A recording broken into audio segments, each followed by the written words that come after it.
A photographic quarterly, Camera Work, was published by Alfred Stieglitz shortly after the turn of the century.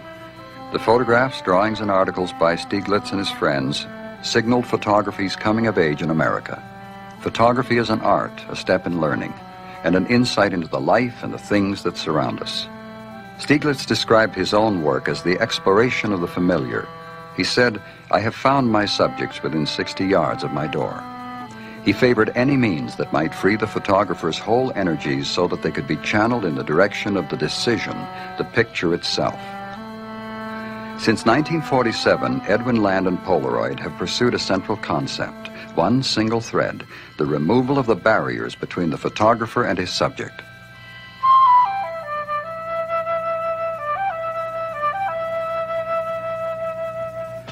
And now, a compact, folding, electronically controlled, motor-driven, single-lens reflex camera capable of focusing from infinity down to 10 inches has been developed to exploit integral, self-processing film units, which when exposed are automatically ejected from the camera with no parts to peel or discard, and whose final images emerge without timing in daylight, where the viewer can see them materialize within the same transparent, protective plastic cover through which the film was originally exposed.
Hold your left hand out. Place the camera across the palm. Grasp the rear of the viewfinder cap. Pull the camera into its erect position. To load, press and the door opens. Take the 10-picture film pack and push it all the way in. Close the door and automatically the cover sheet will be ejected from the camera. Now rest the camera against your chin. Bring your eye to the viewing lens. Place your thumb on the back of the lens board and your finger on the focusing wheel. Rolling left or right to bring the scene into sharp focus from infinity down to 10 inches. When the correct moment comes, press the red electric shutter button, holding the camera steady until the film is out.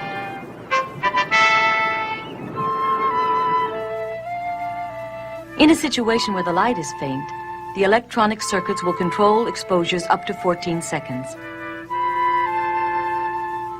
Then the film is ejected.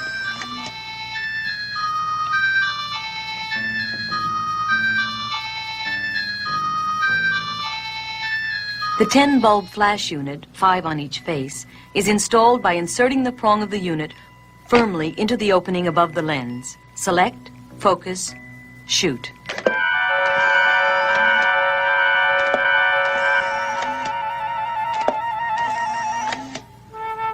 During the 1.5 seconds after the shutter button has been pushed, and even during viewing, another story is going on inside the camera. This optical path from subject to eye is unique to this single lens reflex system. All elements are articulated to fold into a compact unit that folds flat. The 4-element lens collects the light, which bounces off of a permanent mirror to a fine Fresnel surface. It bundles the light and reflects it back again to the same mirror. The light leaves the interior of the camera through 2 astigmatism-correcting slits bouncing off of an aspheric plastic mirror, which focuses the image in space. It is this image that is seen through the eyepiece, which is itself aspheric. When the picture is taken, the Fresnel moves. elevating the taking mirror so that the image that had fallen onto the retina of the photographer's eye is reflected onto the film. The camera gets a fresh power source within each fresh film pack, a 4-cell 6-volt battery made like ribbon and cut to size. Power and signals are transmitted throughout the camera. Each part of the system speaks to the other parts, getting their precise cues from a configuration of circuits that employs more than 200 transistors and as many resistors. These ultra-miniaturized integrated circuits take control of events once the button has been pushed. The first signal energizes solenoid number 1 and closes the shutter on the lens and photocell. The blades are open when relaxed, and in closing, activate the circuit that moves a small 12,000 RPM motor just 7 revolutions, enough to both turn the mirror release cam and open a pair of contacts, stopping the motor just as springs take over to release the mirror Fresnel assembly and send it into taking position. The solenoid power is off, and as the lens shutter starts to open, so does the shutter in front of the photocell. The ambient light passes through the photocell lens, past the shutter blades, and strikes the photocell mounted on the main circuit board. The blades continue to open until light reaching the cell builds up enough voltage to trigger the shutter solenoid. The blades rush to the closed position, and the motor is signaled to start the processing cycle. The gear train moves the film pick forward, and the opacifier and reagents are spread between the photosensitive layers and the clear plastic of the film unit. In the meantime, the mirror is lowered and latched. In lowering, it advances the film counter. All power is down, relaxing the shutter to its open position. The exposed film out of the camera is now protected by the turquoise opacifier, which also carries the processing ingredients. The film is about 1/100 of an inch thick. 2/3 of this is the transparent film cover and the black backing. The rest is the chemistry. Farthest from the cover are 3 color-sensitive layers, each with its complementary layer of dye developer. The untrapped dye developer will migrate to the positive to form the positive image. The process takes several minutes, and the picture will continue to mature for some time. The white titanium dioxide forms a luminous background for the metallized dyes.